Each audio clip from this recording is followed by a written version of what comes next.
সোম থেকে রবি ঠিক সন্ধ্যে 6:30টায় প্রতিদিন স্টার জলসার পর্দায় দেখুন লক্ষ্মী ঝাঁপি, আর সাথে দেখুন দীপ আর ঝাঁপিকে। টাটা। আর এই টাটার সাথে সাথে আমিও ঢুকে পড়লাম। দেখুন কারা আছে আমার সামনে। ঠিক আছে, বক্তব্য সেটা হচ্ছে যে তোমাদের কি চলছে, দুজনকে মায়ার বাঁধনে তো আটকে রেখেছে দেখছি, মানে প্রমোতে দেখলাম একটা পজ নিয়ে প্রোমো বলেছে। বুঝতে পারলে না এদিকে বাচ্চা হয়ে গেছে, মানে হতে চলেছে। এরকম আর কি কি বুঝতে পারো না, আমি একটু শুনো একে অপরের ব্যাপারে যেটা হয়ে যায়। দীপ, আমি দীপ, হে দীপ। দীপ দীপ দীপ দুজনের দীপই শুনতে দিয়েছে শুরুটার থেকে শুনি। ও সেই গতিতে এগোচ্ছে, একটা পুরোহিত দেখে এলো কেউ একটু পরে বোধহয় বিয়ে দিয়ে দেবে। না না, কাছে বলতে আজকে মোটামুটি সব অ্যাটাকিং মোডে এসেছে সবাই, যে কজন দাঁড়িয়ে আছে ওখানে। আজকে একটা এটা বেশি বন্ধুত্ব আজকে জানবোই, বলাবই আজকে, ও তো বলিয়েই দিল। জন্যই বলি, তুমি ক্লারিফাই করার কথা বলো যে আমরা সত্যি খুব ভালো বন্ধু, এবং যে কোনো সম্পর্কের বেস তো বন্ধুত্বই। এবার সেই সম্পর্ক কোন দিকে যাবে সেটা সময়ের সঙ্গে সঙ্গে মানুষ সেটাকে নিয়ে এগোয়। তো আমাদের বন্ধুত্বে একটা নিখাত বন্ধুত্ব, এবং যেখানে কোনো বাড়তি চাওয়া পাওয়া নেই বা কোনো ঈর্ষা নেই, একে অপরকে সমীহ করা রয়েছে। এবং আমার মনে হয় সেটা না এতটাই ট্রান্সপারেন্সি আছে সেটার মধ্যে, দর্শকও আমি মনে করি ক্যামেরা এবং অডিয়েন্স এদিকে ভুল বোঝানো যায় না। এরা এই দুটোতেই সমস্ত সত্যি ধরা পড়ে, সমস্ত অসত্যি ধরা পড়ে। তো আমার যেটা মনে হয় দেখে এখন আন্দাজ আমি করতে পারি, দর্শক যে এত পজিটিভলি নেয় আমি যুক্তিটাকে, তার একটা বড় কারণ যদি অনস্ক্রিন নেয় সেটা পারফরমেন্স, আর অফ স্ক্রিন নেয় বিকজ অফ অনেস্টি। হ্যাঁ, তো বা আমরা কখনোই কিছু লুকোছাপা করি না, বা এই জন্মদিনের পালনটাও যেটা করেছি সেটাকে আমরা দর্শকের সঙ্গে ভাগও করে নিয়েছি, এবং তারা যে ভালোবাসা দিয়েছেন সেটা একটা সত্যি বড় পাওয়া। একদম তুমি যে কথাটা বললে যে বন্ধুত্ব হয়ে ওঠাটা, ওর থেকে এক্সট্রা ভ্যাকেন্সি কি পেয়েছো, মানে কি কি পাও ওর মধ্যে থেকে যার জন্য ও মুখর হয়ে ওঠো তুমি? আমি বলতে পারি আমি প্রচন্ড comfort pi being friends with him. আমি খুবই কমফোর্টেবল, এবং এই কমফর্টটা আজকাল পাওয়াটা খুব ডিফিকাল্ট, মানে ফ্রেন্ডশিপের মধ্যে কমফর্ট পাওয়াটা। কারণ সবার একটা চাওয়া পাওয়া থাকে, সবকটা বন্ধুত্বের মধ্যে একটা শর্ত থাকে, তাই তুই আমাকে এটা দিবি তাহলে আমি তোকে এটা দেবো। কিন্তু এরকম আনসেট একটা comfort in a friendship is very rare. আমরা কেউ করে প্রতিযোগী নই, যেটা ভেরি ইম্পর্টেন্ট, ভেরি ইম্পর্টেন্ট। হ্যাঁ, আমরা এমনই লড়াই করি ব্যক্তি বিশেষে, আমরা একক হতে হতে সবাইকে মনে করি কলিগ, এবং আমার সঙ্গে কোথাও একটা সুপ্ত প্রতিযোগিতা তার রয়েছে। আমরা কখনোই সেটা মাথায় আসে না একদিনের জন্য। আমার ভুল হলে ও সেটাকে ধরিয়ে দেয়, ওর কিছু ভুল হলে আমি সেটা ধরিয়ে দিই, এবং সেটা এই ভরসাটুকু তো বড় ব্যাপার আজকের দিন দাঁড়িয়ে। প্রেগনেন্ট হয়ে যাচ্ছে একটা মানুষ, এরকম না বুঝার কি কি হয় তোমাদের মধ্যে? আমি না বুঝে তো আর কিছু হয় না, ভীষণ সেন্সিবল মানুষ, যা করি বুঝে করি, হ্যাঁ, না বুঝে কিছুই করি না। শুভস্মিতা সেন্সিবল, ঝাঁপি কি করে, ঝাঁপির সাথে এটা, ঝাঁপিও খুব সেন্সিবল, কিন্তু ঝাঁপির সঙ্গে কিছু একটা হচ্ছে, এটা ওকে আগে ডিকোড করতে হবে, ডিকোড করে উঠতে পারেনি। ডিকোড করে উঠতে পারবে। আচ্ছা, একদম সরাসরি আসে, সেটা হচ্ছে যে সোশ্যাল মিডিয়ায় বিভিন্ন রকম ছবি দেখা যায়, কিরকম যে দুই মায়ের সাথে ছবি। ঠিক আছে, বিষয়গুলো একটু কি, মানে দর্শক জানতে চাইছে, আমি একটু শুনি। বিষয়গুলো এটাই যে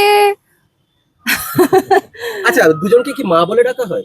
হ্যাঁ, দুজনকেই মা? না মানে আমার মাকে আমি মা বলে ডাকি, অবভিয়াসলি আন্টি বলে ডাকি। আন্টি? হ্যাঁ। এখনো মা বলে ওঠা হয়নি?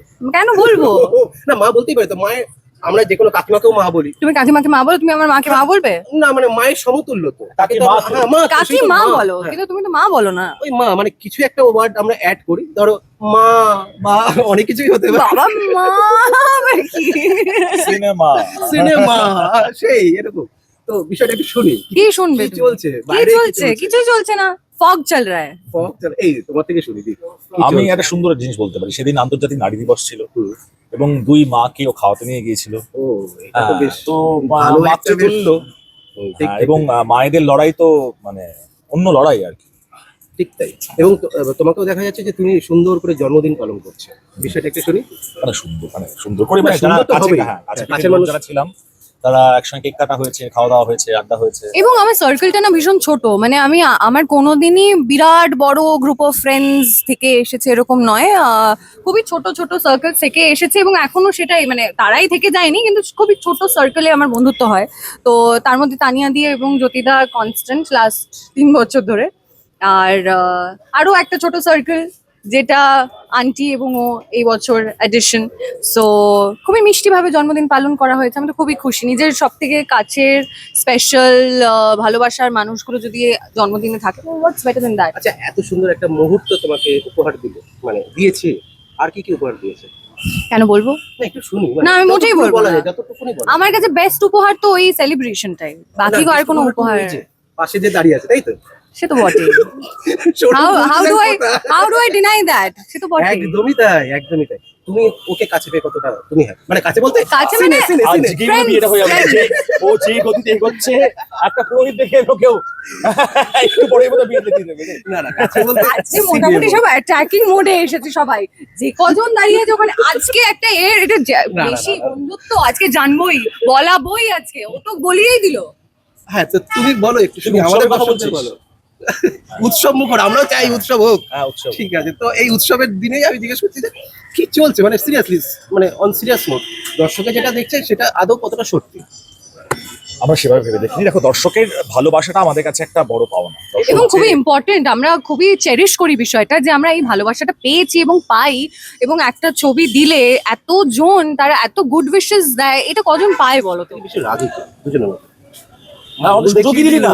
এই আমাকে তো সুযোগই দিয়ে, আমি জাস্ট ঘুরিয়ে একটা আঙুল তুলতে যাবো, আমি একটা বুড়ো আঙুল আমার দিকে রয়েছে। রাগি মানে মানে হঠাৎ করে রাগটা আমার মনে হয় বিরাট বিরাট আমার মানে আমার নামেও কি সঙ্গে সঙ্গে সঙ্গে সঙ্গে না, খানিকক্ষণ পর। আরে না আমাকে, আমি যদি 20% Please, গম্ভীর থাকি please, আমাকে 100% গম্ভীর লাগে দেখতে। please. সব থেকে বেশি লাভেবল কে? নিজেই বলতে আরে পেরেছি। সুযোগটা আমার হাতে এই সুপুরিটা এদিক থেকে ওদিক করতে পারি ও সুপুরির কথা আসছে, এটা আমি এটা নিয়েও একটা প্রশ্ন আছে, এটার ভিতরে না একটা জিনিস নড়ছে, আমি পরে আসবো, চলে গেল তো সাইডে। আসি কেন, মানে কি ও তো নিজেরকেই নিজে সবকিছু তো আর কি নিজেই উত্তর দেবো, বলছে। নীতি সব বলে দিচ্ছে, রাগি আমি, লাভ পেলো, যা যা খারাপ আমি, যা যা ভালো। আচ্ছা সব থেকে বেশি কথা শুনে আচ্ছা না না, ও শোনে, ও শোনে। ও কথা শুনে। আচ্ছা সব থেকে বেশি ফুডিশ কে? ফুডি আমরা দুজনেই কম বেশি, খাওয়া কম হয় কিন্তু ইচ্ছে তো প্রচুর Portion করে। কম কিন্তু অনেক খাবার, হ্যাঁ মানে ভ্যারাইটি অফ খাবার। কলকাতায় বড় হয়েছি, বাঙালি হ্যাঁ, মানে খাওয়া কি করে বাদ দিই বলো তো? রোজই ভাবি আজকে সকাল থেকে মুসলি, তারপরে এটা ওটা, গ্রিক ইয়োগার্ট, হ্যান গিয়ে বিকেলে মগু মগু মগু মগু বলে ড্রিঙ্ক আছে, বিকেলে রাতটা কিরকম একটা ঘেটে যায়। তাহলে একটা চকলেট খেয়েই ফেলি বল, হ্যাঁ, একটা মগু মগু হয়ে যাক তাহলে। আচ্ছা আবদার কি কি করে? কি কি আবদার খুবই স্বল্প আবদার, আবদার মানে হ্যাঁ এই মগু মগু চকলেট এগুলোতেই। দেখো ছোট ছোট জিনিসে খুশি থাকাটা একটা আর্ট, এবং এই প্র্যাকটিসটা যে দীর্ঘদিন ধরে করতে পারে তার থেকে সফল মানুষ পৃথিবীতে কিছু নেই। আমরা সফল তো টাকায় মাপি, পোস্ট দিয়ে মাপি, সে কোথায় পৌঁছালো দিয়ে মাপি, কিন্তু সাফল্য তো ছোট ছোট জায়গা, যে সব থেকে ছোট বিষয়ে খুশি হতে পারে সে পৃথিবীর সব থেকে সফল মানুষ। আচ্ছা সৌরভ তো বললো যে ছোট খুশিতেই আমার আনন্দ, তোমার আনন্দ কিসে? আমি তোমার থেকে জানি। যখনই ছোট খুশিতে ওর আনন্দ বলেছে, আমি ও আচ্ছা, ছোট তোমার না তোমারও তো আনন্দ আছে যে ছোট আমি ছোট বলছি না, খুশি। আজকে উঠিয়ে দেবে।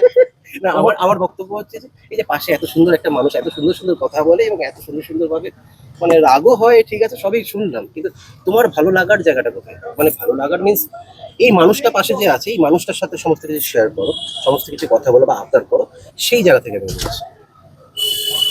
কেন না আমি খেয়ে কিন্তু যেতে পয়েন্টে পারবো যাচ্ছি ভাইয়া? না ডিপে, আমি ডিপে যাচ্ছি না, আমি উপর উপর আমি বলছি। উপর উপর উত্তর দিতে পারি না, এটাই সাবমেরিন আমার- হয়ে গেছে, পুরো সাবমেরিন, কোথায় জলের তলায় চলে গেছে, বলছে ওপর ওপরে আছে। আমি ওপর উপর উত্তর দিতে পারি না। আচ্ছা, যেদিন তাহলে পুরো ভিতর পুরো ভিতর শুনি। যখন যখন পুরো পুরো ভেতর ভেতর উত্তর দেবো তখন শুনে নিই। এইটার জন্য কিন্তু দর্শক ওয়েট করতে হবে, এটা ভিতর ভিতর কবে হয়, ভিতর ভিতরে একটা জিনিস আওয়াজ করছে। ওই যে এসেছে, ওই যে এসেছে। এই তো সে এসছে, ভিতর ভিতর আওয়াজ করছে, এটা যে কবে ফাটবে আমি জানি না, এইটাই অপেক্ষায় আছে। এটা তো আমাদের সেটাই ছিল, নিয়ে এসছি। আচ্ছা এটা নিয়ে প্রসঙ্গ পড়ে যাচ্ছে, একদম শেষ করবো, অনেক গল্প হচ্ছে, যেটা দর্শক দেখছে সেটা কি আদতে সত্যি হতে পারে? চান্স কি বলবো, মানে আমি চান্স বলবো, মানে দেখো একদম প্র্যাকটিক্যাল জিনিস জিজ্ঞেস করছি, সেটা হচ্ছে যে ভালো মানুষ বাঁচতেই পারে, একটা মানুষের সেটে বলো, মানে চরিত্র করতে করতে ভালোবাসা তৈরি হয়। ও যখন দুষ্টু প্রশ্নগুলো খুব গম্ভীর মুখে বলে না, আমি দেখতে পাই ওর পিছনে হাসিটা, দুষ্টু উত্তর দিতে পারি। হ্যাঁ শুনি।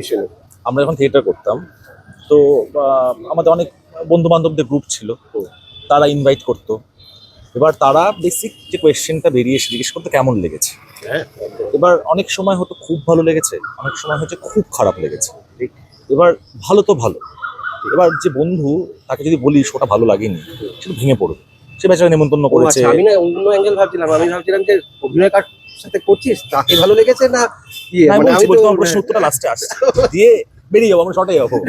এবার যে ধরো এবার একটা শো দেখে এসেছি, সেটা খুব খারাপ লেগেছে, বলবো কিভাবে? ঠিক, তাই আমরা মাঝখানে একটা উত্তর দিতাম। হ্যাঁ। তোমাকে জিজ্ঞেস করে এই শোটা কেমন লেগেছে, এই শোটা কেমন লাগলো, এর মানে হলো গিয়ে খারাপ ভালোই হতে পারে। করে বেরিয়ে চলে যেতাম। তো আমার তুমি প্রশ্নটা এটা করলে টাটা। থ্যাংক ইউ ভেরি মাচ, আর এরকম ভাবে দেখতে থাকুন সিটি টকিজ।